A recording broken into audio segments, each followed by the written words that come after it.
नमः शिवाय। सृष्टि की रचना कैसे हुई, इस अत्यंत गूढ़ प्रश्न का उत्तर महामुनि मैत्रेय जी ने भगवत भक्त विदुर जी को विस्तार से दिया।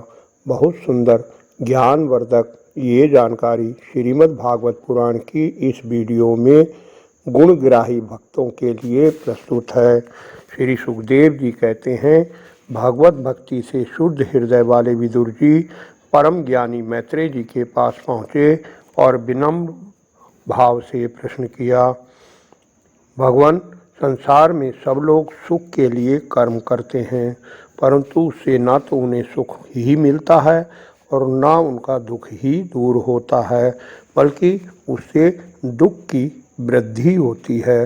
अतः इस विषय में क्या करना उचित है, वह कृपा करके बतलाइए।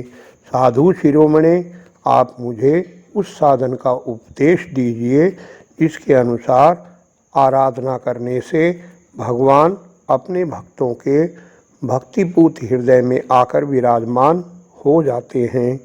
ब्राह्मण, गौ और देवताओं के कल्याण के लिए जो अनेकों प्रकार के अवतार धारण करके लीला से ही नाना प्रकार के दिव्य कर्म करते हैं, वे भी हमें सुनाइए। श्री हरि के लीला अमृत का पान करते करते हमारा मन तृप्त नहीं होता। द्विजवर, उन विश्वकर्ता स्वयंभू श्री नारायण ने अपनी प्रजा के स्वभाव, कर्म, रूप और नामों के भेद की किस प्रकार रचना की है। उन सर्वेश्वर ने संसार की उत्पत्ति, स्थिति और संहार करने के लिए अपनी माया शक्ति को स्वीकार कर राम, कृष्ण आदि अवतारों के द्वारा जो अनेकों अलौकिक लीलाएं की हैं, वे सब मुझे सुनाइए। श्री सुखदेव जी कहते हैं, जब विदुर जी ने जीवों के कल्याण के लिए इस प्रकार प्रश्न किया, तब तो मुनि श्रेष्ठ मैत्रेय जी ने उनकी बड़ाई करते हुए कहा, साधु स्वभाव विदुर जी, आपने सब जीवों पर अनुग्रह करके ये बड़ी अच्छी बातें पूछी हैं। आपका चित्त तो सर्वदा भगवान में ही लगा रहता है, तथापि इससे संसार में भी आपका बहुत सुयश फैलेगा। आप श्री व्यास जी के औरस पुत्र हैं, इसलिए आपके लिए यह कोई बड़ी बात नहीं है। पांडव ऋषि का श्राप होने के कारण ही आपने श्री व्यास जी के वीर से उनके भाई विचित्रवीर की भोग पत्नी दासी के गर्भ से जन्म लिया है। आप सर्वदा ही श्री भगवान और उनके भक्तों को प्रिय हैं। अब मैं जगत की उत्पत्ति, स्थिति और लय के लिए योग माया के द्वारा विस्तारित हुई भगवान की विभिन्न लीलाओं का क्रम से वर्णन करता हूँ। सृष्टि रचना के पूर्व समस्त आत्माओं के आत्मा एक पूर्ण परमात्मा ही थे। वे ही दृष्टा होकर देखने लगे, परंतु उन्हें दृश्य दिखाई नहीं पड़ा, क्योंकि उस समय वे ही अद्वितीय रूप से प्रकाशित हो रहे थे। ऐसी अवस्था में वे अपने को असत के समान समझने लगे।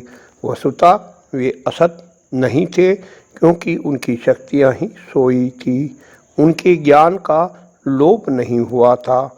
यह दृष्टा और दृश्य का अनुसंधान करने वाली शक्ति ही कार्य कारण रूप माया है। महाभाग विदुर जी, इस भाव अभाव रूप अनिवर्चनीय माया के द्वारा ही भगवान ने इस विश्व का निर्माण किया है। काल शक्ति ने जब यह त्रिगुणमयी माया क्षोभ को प्राप्त हुई, तब उस परमात्मा ने अपने अंश पुरुष रूप से उसमें चिदाभास रूप बीज स्थापित किया। तब काल की प्रेरणा से उस अव्यक्त माया से महातत्व प्रकट हुआ। वह मिथ्या अज्ञान का नाशक होने के कारण विज्ञान स्वरूप और अपने में सूक्ष्म रूप से स्थित परपंच की अभिव्यक्ति करने वाला था। फिर चिदाभास गुण और काल के अधीन उस महातत्व ने भगवान की दृष्टि पड़ने पर इस विश्व की रचना के लिए अपना रूपांतर किया। महातत्व के विकृत होने पर अहंकार की उत्पत्ति हुई, जो कार्य अधिभूत, कारण अध्यात्म और कर्ता आदिदेव रूप होने के कारण भूत, इंद्रिय और मन का कारण है। वह अहंकार वैकारिक, सात्विक, तेजस, राजस और तामस भेद से 3 प्रकार का है। अतः अहम तत्व में विकार होने पर वैकारिक अहंकार से मन और जिनसे विषयों का ज्ञान होता है वे इंद्रियों के अधिष्ठाता देवता हुए। तेजस अहंकार से ज्ञानेंद्रियां और कर्मेंद्रियां हुई तथा तामस अहंकार से सूक्ष्म भूतों का कारण शब्द तन्मात्र और उससे दृष्टांत रूप से आत्मा का बोध कराने वाला आकाश उत्पन्न हुआ। भगवान की दृष्टि जब आकाश पर पड़ी तब उससे काल, माया और चिदाभास के योग से स्पर्श तन्मात्र हुआ और उसके विकृत होने पर वायु की उत्पत्ति हुई। अत्यंत बलवान वायु ने आकाश के सहित विकृत होकर रूप तन्मात्र की रचना की और उससे संसार का प्रकाशक तेज उत्पन्न हुआ। फिर परमात्मा की दृष्टि पड़ने पर वायुयुक्त तेज ने काल, माया और चिदंश के योग से विकृत होने पर रस तन्मात्र के कार्य जल को उत्पन्न किया।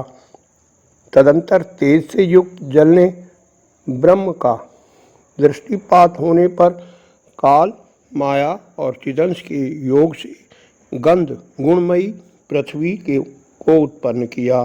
विदुर जी, इन आकाश आदि भूतों में से जो भूत पीछे पीछे उत्पन्न हुए हैं उनमें क्रमशः अपने पूर्व भूतों के गुण भी अनुगत समझने चाहिए।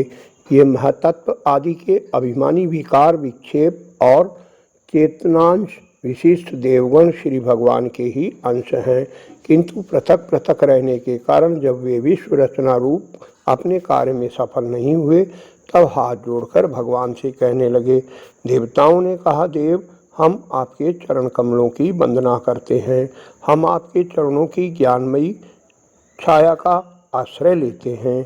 आदिदेव, आपने सृष्टि रचना की इच्छा से हमें त्रिगुणमय रचा है, इसलिए विभिन्न स्वभाव वाले होने के कारण हम आपस में मिल नहीं पाते और इसी से आपकी क्रीड़ा के साधन रूप ब्रह्मांड की रचना करके उसे आपको समर्पित करने में असमर्थ हो रहे हैं। अतः जन्म रहित भगवान, जिससे हम ब्रह्मांड रचकर आपको सब प्रकार के भोग समय पर समर्पित कर सकें और जहाँ स्थित होकर हम भी अपनी योग्यता के अनुसार अन्न ग्रहण कर सकें तथा ये सब जीव भी सब प्रकार के विघ्न बाधाओं से दूर रहकर हमें और आपको भोग समर्पित करते हुए अपना अपना अन्न भक्षण कर सकें, ऐसा कोई उपाय कीजिए। आप निर्विकार पुराण पुरुष ही अन्य कार्य वर्ग के सहित हम देवताओं के आदि कारण हैं। देव, पहले आप जन्महीन ने सत्व आदि गुण और जन्म आदि कर्मों की कारण रूपा माया शक्ति में चिद्भास रूप वीर स्थापित किया था। परमात्म देव, महातत्व आदि रूप हम देवगण जिस कार्य के लिए उत्पन्न हुए हैं उसके संबंध में हम क्या करें? देव, हम पर आप ही अनुग्रह करने वाले हैं, इसलिए ब्रह्मांड रचना के लिए आप हमें क्रिया शक्ति के सहित अपनी ज्ञान शक्ति भी प्रदान कीजिए। श्री मैत्रेय जी ने कहा, सर्वशक्तिमान भगवान ने जब देखा कि आपस में संगठित न होने के कारण ये मेरी महतत्व आदि शक्तियाँ विश्व रचना में असमर्थ हो रही हैं, तब वे काल शक्ति को स्वीकार करके एक साथ ही महातत्व, अहंकार, पंचभूत, पंच तन्मात्रा और मन सहित 11 इंद्रियां इन 23 तत्वों के समुदाय में प्रविष्ट हो गए। उनमें प्रविष्ट होकर उन्होंने जीवों में सोए हुए दृष्ट को जागृत किया और उस तत्व समूह को अपनी क्रिया शक्ति के द्वारा आपस में मिला दिया। यह तत्वों का परिणाम ही विराट पुरुष है, जिसमें चराचर जगत विद्यमान है। फिर विश्व की रचना करने वाले महतत्व आदि के अधिपति श्री भगवान ने उनकी प्रार्थना को स्मरण किया, उनकी वृत्तियों को जगाने के लिए अपने चेतन रूप तेज से उस विराट पुरुष को प्रकाशित किया और जगाया। उसके जागृत होते ही देवताओं के लिए कितने स्थान प्रकट हुए यह मैं बतलाता हूँ। विराट पुरुष के पहले मुख प्रकट हुआ, उसमें लोकपाल अग्नि अपने अंश वागेंद्रिय के समेत प्रविष्ट हो गया, जिससे यह जीव बोलता है। फिर विराट पुरुष के तालु प्रकट हुआ, उसमें लोकपाल वरुण अपने अंश रसनेन्द्रिय के सहित उपस्थित हुआ, जिससे जीव रस ग्रहण करता है। इसी प्रकार जब उस विराट पुरुष के नथुने प्रकट हुए, उसमें दोनों अश्वनी कुमार अपने अंश घ्राणेन्द्रिय के सहित प्रविष्ट हुए, जिससे जीव गंध ग्रहण करता है। जब उस विराट देह के में आँखें प्रकट हुई, तब उसमें अपने अंश नेत्रेंद्रिय के सहित लोकपति सूर्य ने प्रवेश किया, जिस नेत्रेंद्रिय से पुरुष को विविध रूपों का ज्ञान होता है। फिर उस विराट विग्रह में त्वचा उत्पन्न हुई, उसमें अपने अंश त्वगेंद्रिय के सहित वायु स्थित हुआ, जिस त्वगेंद्रिय से जीव स्पर्श का अनुभव करता है। जब उसके कर्ण छिद्र प्रकट हुए, तब उसमें अपने अंश श्रवणेन्द्रिय के सहित दिशाओं ने प्रवेश किया, जिस श्रवणेन्द्रिय से जीव को शब्द का ज्ञान होता है।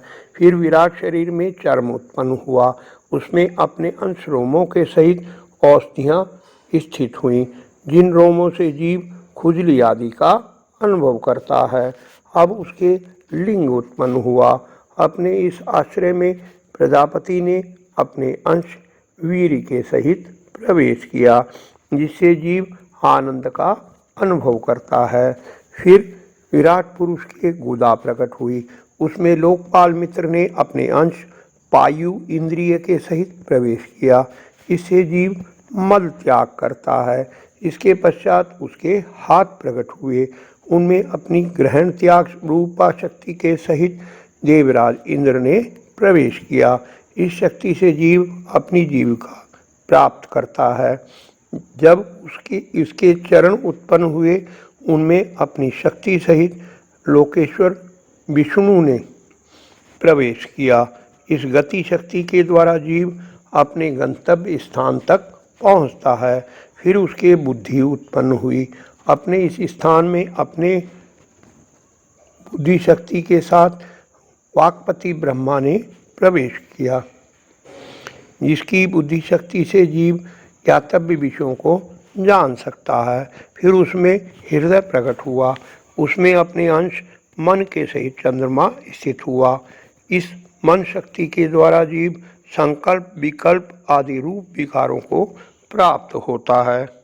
तत्पश्चात विराट पुरुष में अहंकार उत्पन्न हुआ, इस अपने आश्रय में क्रिया शक्ति सहित अभिमान रुद्र ने प्रवेश किया, इससे जीव अपने कर्तव्य को स्वीकार करता है।